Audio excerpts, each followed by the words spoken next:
You want to set up meeting links for your team so that either everybody's available or it routes to the nearest person with the availability on their calendar. Well, group and round robin meeting links might be the way to do that. Welcome to HubSpot Hacks, where we help you get more out of HubSpot. Group and round robin meeting links are going to be found in the meetings area here in HubSpot, and it's going to be creating a scheduling page. So if I click on that here, you'll see that we've got the one-to-one scheduling, which we cover in a different video, but here we've got a group opportunity and a round robin. So at the very bare minimum, a group's going to be everybody who is synced with that meeting link has to have availability at the same time on their shared calendars. For a round robin, I've got multiple people involved. It's going to show the availability of different people on the team so that the prospective customer can actually choose which one of those fits best for them. Now, you can also use round robin to have it synced to the contact owner, but that's going to be only in Sales Pro or Sales Enterprise. So what might be a good use case for using group meetings? Well, let's say that you want a manager to be in your meetings. So you might be a new sales trainee and you need to make sure that you and your manager are both available for a call.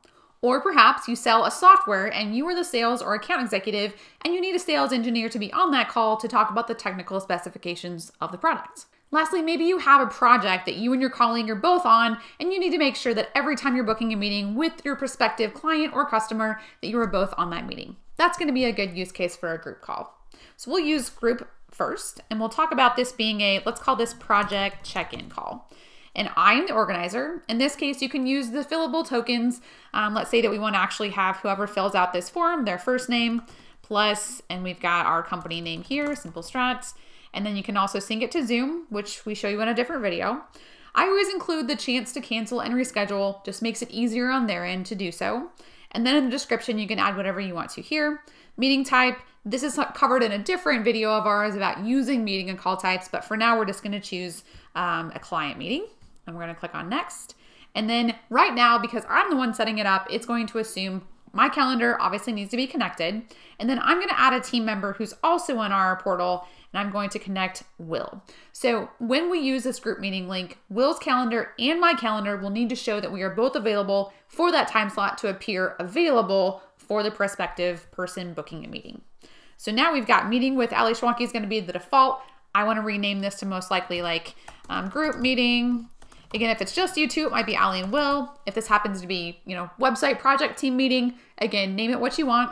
Just like your other meeting options, you've got time slots you can make available here. You can set your specific windows. Again, this is nice if you happen to have a team member who maybe is in like Eastern time and you're in Pacific. You can set the window that makes sense to have the most availability for the two of you. And then you've got additional settings, such as I can use the organizer avatar, which is basically my picture will show up here.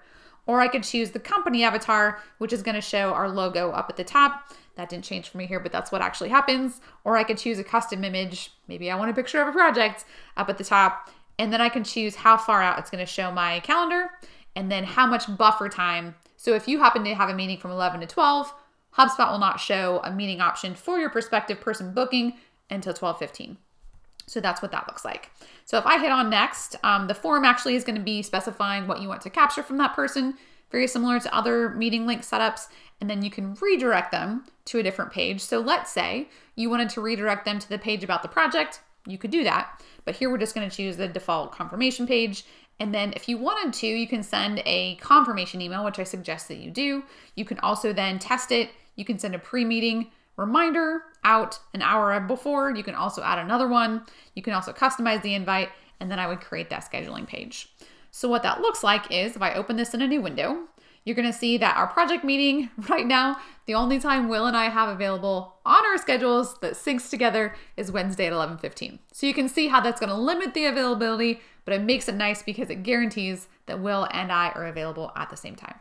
Now let's go back to that round robin and see how this differs with the same type of scenario.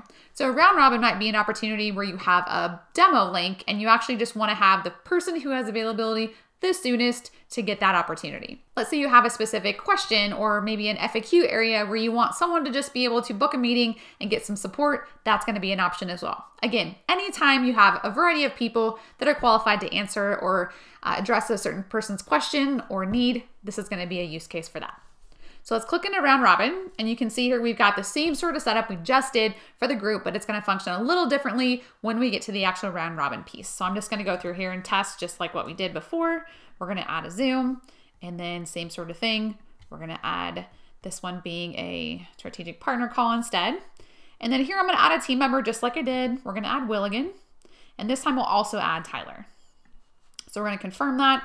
We're going to click on next. And then here, I'm going to prioritize the contact owner. So this is what I meant earlier when I talked about the fact that if the person fills out the form and they use their email address, and in HubSpot, the email address matches with the email address on the form, it's going to prioritize that HubSpot contact owner. So let's say instead of me, that contact that's requesting a meeting is actually owned by Tyler. It's going to prioritize his calendar ahead of that because it assumes that that's going to be the person that's most likely to want to talk to him. Now, in this case, I'm going to turn this on so we can see what this looks like. And again, you enter your email first to prioritize that. If we turn this off, then it's going to just, again, look at the calendars and offer up those suggestions. We can do the same sort of thing, schedule here, availability window, just like we talked about before, the form, what fields do we want to have, and then what does that confirmation look like? And then I'm going to click on next, and we're going to create that page and see what that looks like here real quick. So we've got this test, find a chance to meet with Simple Strat. And again, tomorrow at 9:45 is the first time we have available. If I click on that, it'll actually then show me, and then I'm going to actually fill this out right now just so you see what this looks like. And we're going to click on confirm. And it's going to show me, great. It actually looks like Tyler's was the first available. And so I've got a meeting with Tyler tomorrow at 9:45. So again, on that confirmation page, it will show who actually booked, but that round robin then means whoever's available happens to show up on the calendar, and the prospect or the person booking the meeting doesn't actually know who it is until to the end, which again, shouldn't be a big deal because they need their questions answered. They don't necessarily have a specific person in mind. So that's it. That's how to use group and round robin meeting scheduling. This might be a feature that you only have if you happen to have Sales Pro or Sales Enterprise, but if you don't have it, it's definitely a reason to look into that upgrade if you haven't already. For more tips, tricks, and how-tos, hit that subscribe button, and we will see you next week.